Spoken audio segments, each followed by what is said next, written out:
Hello everyone, welcome to a gameplay video for Inventure Quest. Inventure Quest is a combination role-playing, word-guessing game in the vein of Dungeons & Dragons and Dixit and Codenames and things like that. Over the course of the next half an hour or so, we will show you a full game of Inventure Quest, and you'll be able to see how it plays and what's fun about it, and then you can reach out if you have any questions or thoughts. So without further ado, I'd like to introduce the other players. I'm Alexander, I'm the creator of the game, and I'm here with Jay and Dave. Hey guys. Everyone. Cool. So the first thing that you do in Inventure Quest is you decide on the setting of your quest. So you can play a game in ancient Rome, you can play a fantasy game, a sci-fi game. For the sake of this game, we've decided to play a Western steampunk themed game. And all of the cards work no matter what setting you choose or anything like that. So our game will be set in a steampunk Western environment. So after you decide the setting, the next thing that you do is you create your characters. So the game comes with custom character creation sheets. In this situation, because of coronavirus and the fact that it's easier to just prototype this way, we're going to be using Tabletop Simulator. So this is a digital gaming environment that allows you to prototype board games, basically. So we had to pre-enter our characters, but we did custom create characters. So the next thing that we should do is I'll just kind of introduce my character, and then I'll pass it off to Jay and then Dave, and they can introduce their characters. My character is Vans von Sylvain. I was once a handsome chemist for a silver mining company, but I lost both my arms and half my face in a mine explosion. Thankfully, I could rebuild myself with precious metals, but this left me hideous, and now I prowl the West using my newfound strength to fight for the downtrodden. So the traits that I have are I'm strong, but paranoid, because people try to steal my body because I'm made of precious metals. I'm also hideous and brave and good with chemicals, but I'm bookish and introverted. Jay, who are you? Everyone, I'm playing as Ken Laydock, who was born a poor farmer, but he's working his way up the corporate beef guild ladder. Sort of a working stiff job, but it involves like stealing from people. There isn't a pocket he can't pick or a disguise he can't pull off. He's folksy, imaginative, good with animals, but better with knives. He's a card cheat and conners to his enemies, but a loyal and good friend. Some traits about him: he's very sneaky, he can pickpocket you without noticing. He's charismatic and he's a great speaker. He's creative. Unfortunately for him, he's technophobic and hasn't adjusted to this steampunk world. He can be very jealous and he's extremely vain and full of himself. Cool. And Dave? Hey, so I am Philo. I consider myself maybe the town repairman. I'm a gadgeteer. I've learned how to build wondrous contraptions from the most basic of elements. As you can see, I have a self-built robotic arm as well as a spyglass eye. I'm a roguish smooth talker, but my desire to build and tinker and invent sometimes gets in the way of my life and my socializing. Because when I set out to learn something, I become obsessed with it. So my traits are that I'm inquisitive, a tinker, and a charmer, but I've got an addictive personality, and I'm definitely an overanalyzer. Cool. And one final note before we get started is this is just what the custom character creation sheets look like, blank. So when you actually get the game, it'll come with a notepad of those. Cool. So then the final thing that we have to do before we start the game is decide on our quest. So in order to do that, what we do is we randomly flip, sorry, wrong deck. We randomly flip two of these object cards. And so the cards are a horse or transportation and a stick or wand or wood. And I'll flip over another one just for the sake of it. So, and then the last one is a web or a net. So guys, what quests should we go on? What should our goal be for this game? I mean, wood, horse, kind of sounds like a Trojan horse to me, right? Yeah. So I wonder if a Trojan horse type situation invaded our small town, and springing from it was a bunch of um, maybe a bunch of technophobes. Maybe it can have something to do with this. A bunch of technophobes have sprung out of the Trojan horse into our very steampunkish city, and they have hatched a plan to hold the mayor hostage until we agree to all disassemble our technology.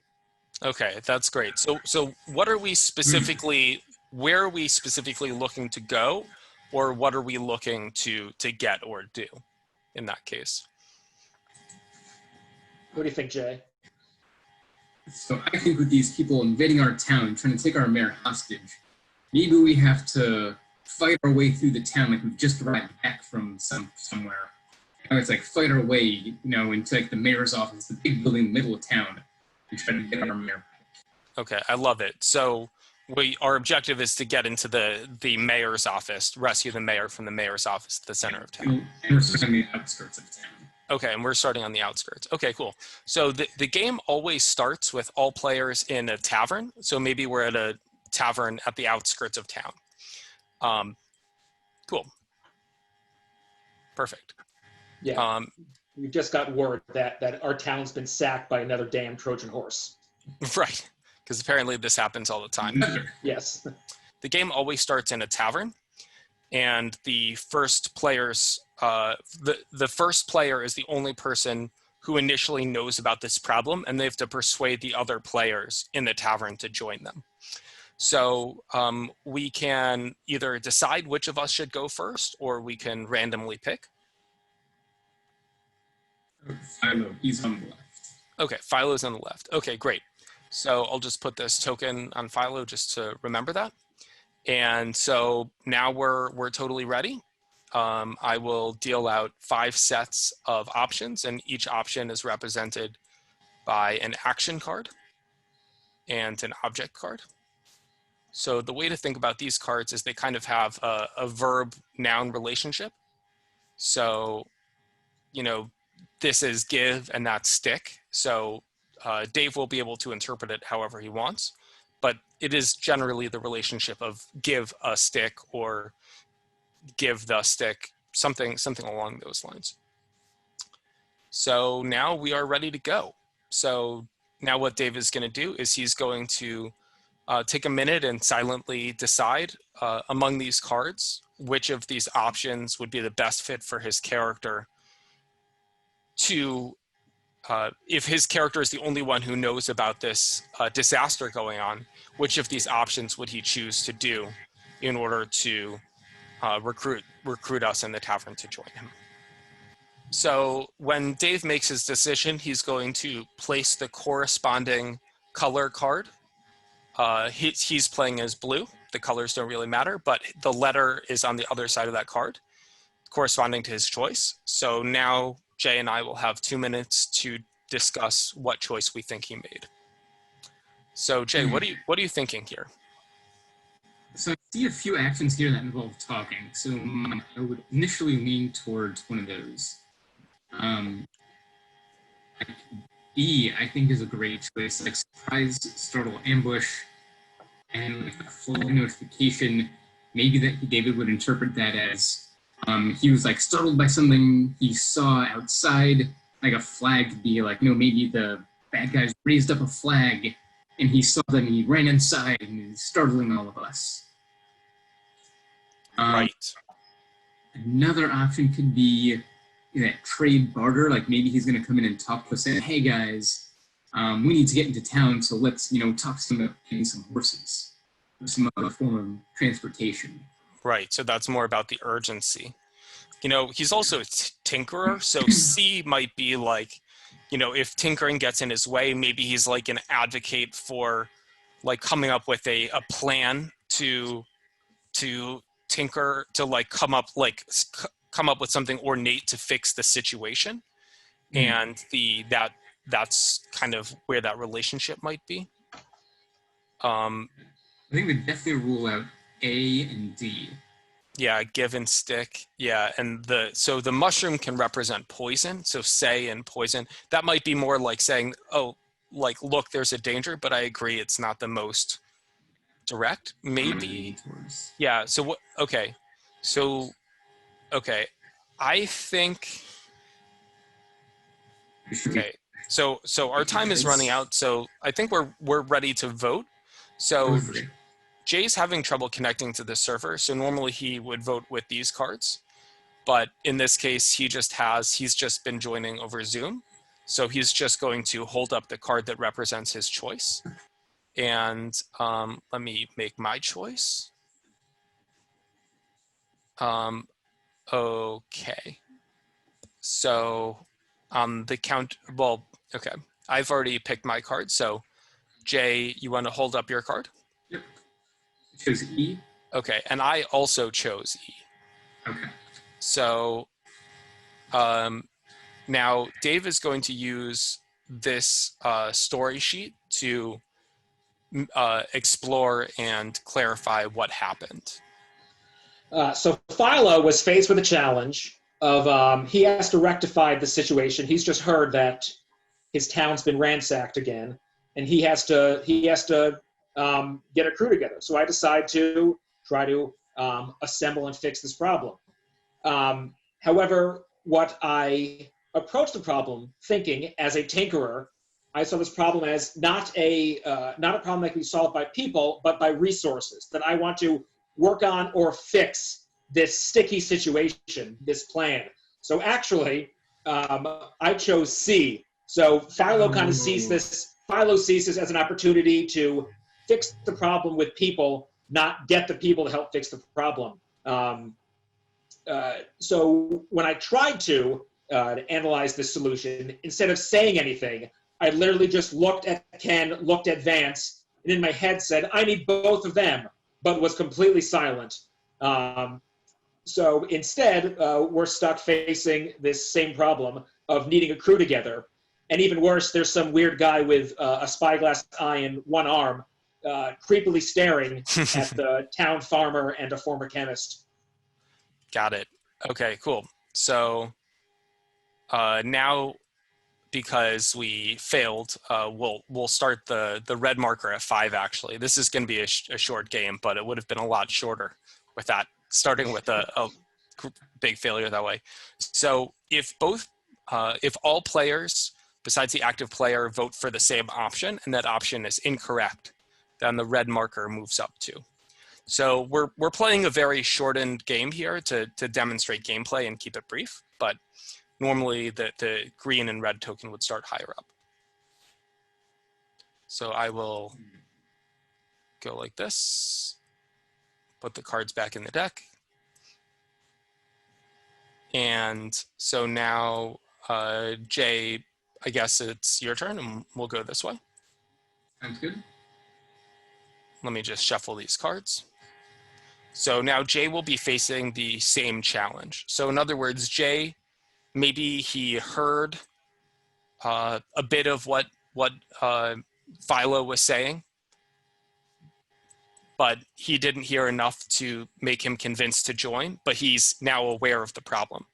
So now Ken's goal is to unite the people, unite the people in the tavern around that same issue.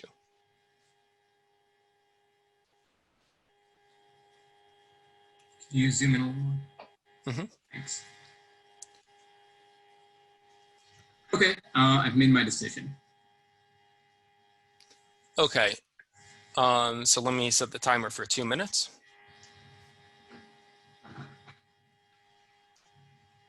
It is set.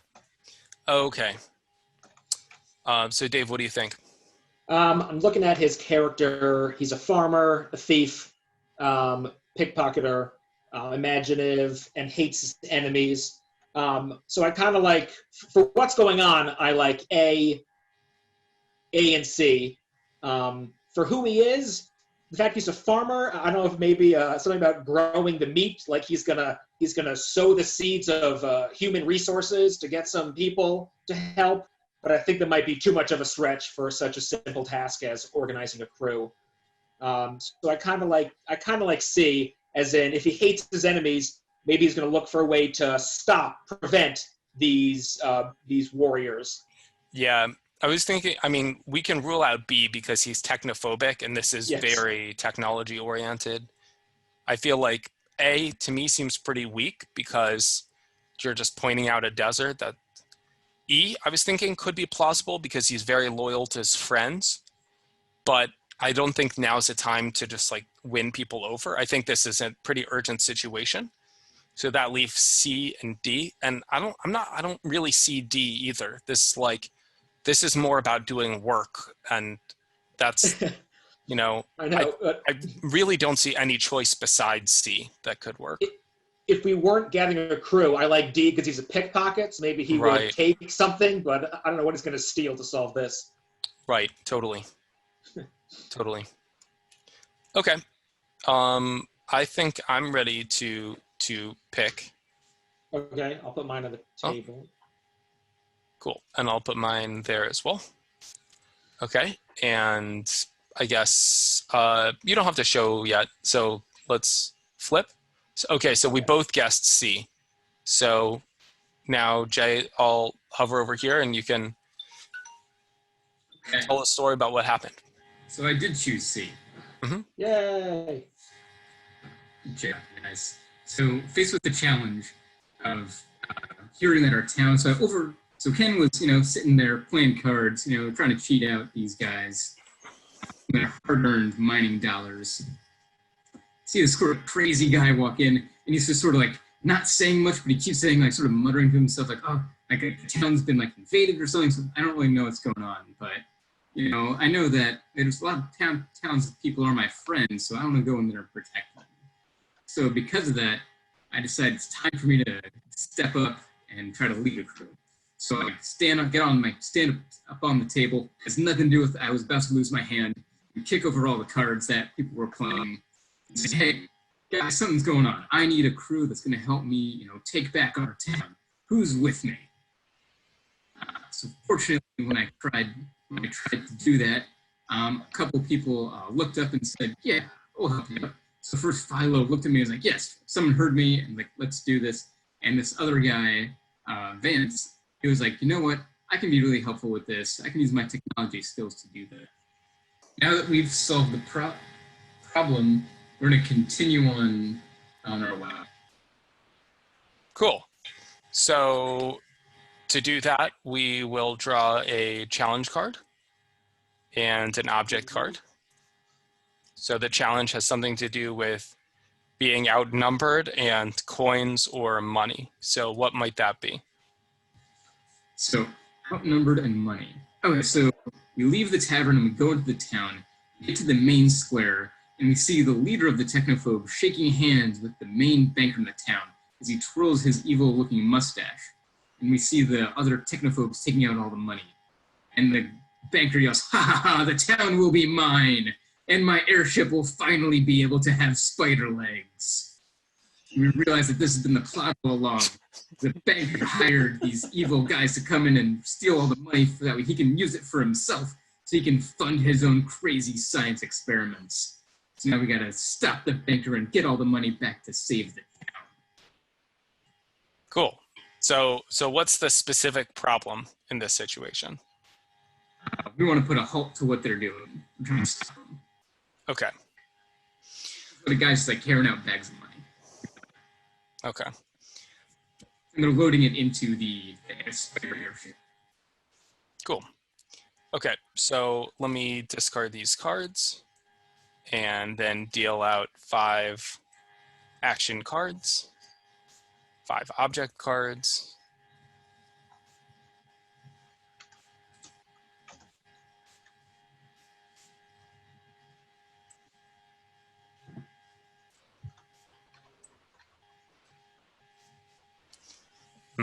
Okay, so I've set the timer for 2 minutes. And so what do you guys think? This is tough. There's a lot of things here that don't quite fit. So I like B or C because that, like, maybe like repair the wall in the bank. That would stop them, but that doesn't. We could surprise everyone by pointing to some obscure law in a book that says embezzlement's illegal. We could shout at the machine. We could just shout at the airship till it deflates. What if you like give, distribute, net? What if that's like throwing a net? Captures all the net. No, Jay, it's a spider. Its natural habitat is a net. Well, that's the spider. But that's not like the guy stealing all the money. I don't trust it still. You know, he once gave half his face in a mine explosion. Do you think he would barter with his crown again? He would barter with his face again and trade one of his body parts? He's very brave. He's already hideous. Would he? Like, is super paranoid about people like stealing his body parts. I don't think he'd just give it away. Yeah, but you can't be afraid of losing something if you give it away. He might be altruistic enough to be trading his body parts. If this guy's super into fancy steampunk stuff, maybe he would trade one of his appendages, his upgraded appendages, to save the day. I don't know. I think I was gonna use that to surprise a net and then to capture them. Okay. And that's time. Okay, so make your selections. All right, I got mine down. Ooh, that card back is very pretty. And Jay, have you made your choice? I have. Okay, so show your choices. Bam. A and B. Okay, interesting. So let's tell a story. So faced with the challenge of figuring out how to stop this evil banker who was secretly hired these people to rob his own bank in order to kind of bling out his airship with spider legs, apparently.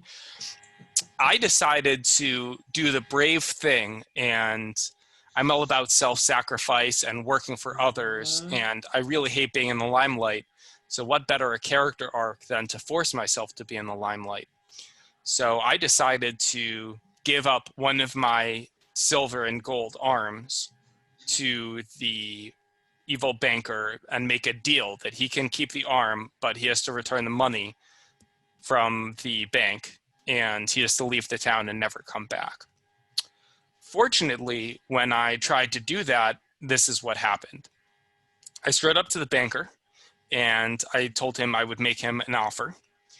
I let him know that my arm, both the technology within it and the raw material itself, is far more valuable than the money in the sacks of coins in the bank's vault. And that if he would kindly return the money, I would give him my arm. And he looked at the offer and considered it, and then told his gang to gang up on me and take my arm, but I very quickly showed by beating one of them up that I am not to be trifled with. So seeing that we were on even feet here, the banker decided to agree to the deal. So thankfully, now that we've solved the problem, we can continue along the way. So we're not quite at the end of the game. We have one more. Green has to advance one. And because you each voted for a different option, both green and red advance. So. But which was the option that you picked? Oh, I picked B. Oh, yes. Yes. When you say you traded the arm, you were right. But I thought maybe it could be A still for giving something. Yep. And so now we're not quite at the end of the quest, so it means that there has to be one final problem. So, Dave, if you want to take your card back. Oh, yeah. And so that means it's on Ken to solve the final problem. So it's interesting because it would seem like the quest is over, but it's not quite over yet. So let me flip one of the... Oh, it's Philo's turn now. Okay, so let me flip unpleasant surprise and competition. Ooh, interesting. So the next challenge and final challenge has to do with this. So that's great because I already got this. I got this in the bag. So the banker takes off in his airship, and he has one of my arms, and we expect the gang that he hired, the gang of supposed technophobes, to leave. However, they stay.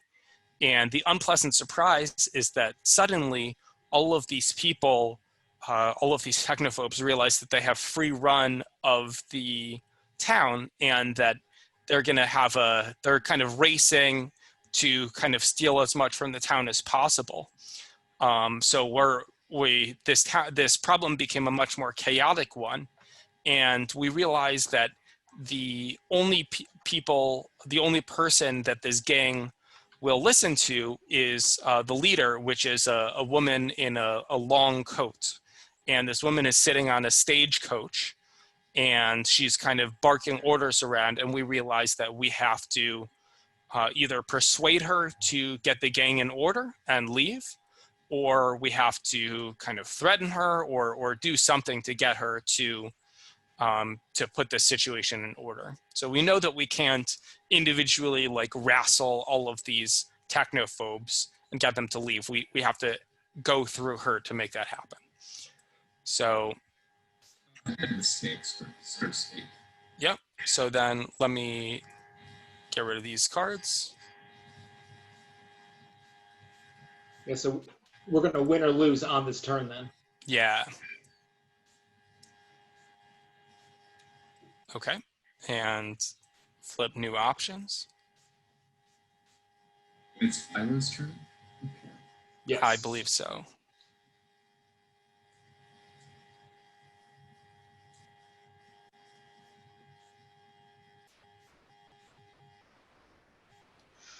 Okay. Oof.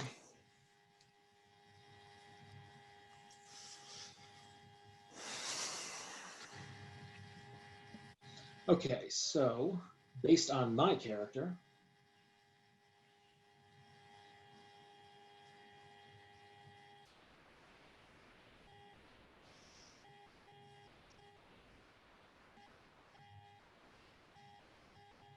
and go and remind me this woman. What? Who's this woman again? She's the leader of the gang. Oh, the gang, right? And the what happened with the banker? So the banker departed in the airship with the arm. So he's out of the picture. But the gang is still like running amok. Right. Yeah. Okay, I've made my decision. So I set a timer for 2 minutes. And okay, so Jay, what do you think? Just looking at these, I don't think E makes any sense. Point out. I thought it makes tons of sense. It's like point out like a bell, like get her attention. Yeah, I don't know, but yeah, go on. I don't know. E want to skip music, like does the soundtrack start playing and we like round them up in a fun musical montage? C. What do you think is C? Aim for target, focus on starlight. I feel like the aim for and target part is like there's chaos, so there needs to be some kind of focus. I don't quite understand the starlight part, but it could be like that's the navigation element. It's like let them know that there's like something, either like there's something like really important or really valuable somewhere else, or that, you know, maybe something dangerous is going to come. I was going to say D because it's like building, and he's a big builder, so maybe it's like gonna like build something, but I don't know. Yeah. Well, in your thing you said it's all about getting her attention. Yeah. Fucking her, maybe threatening her or something. I don't know. Nothing is like. What about A? Do accomplish? That doesn't seem to fit. Yeah, I feel like it's C and D. Okay, well, I think I'm okay. I think I know which one I'm going to vote for. Okay, me too. Okay. Jay, look away.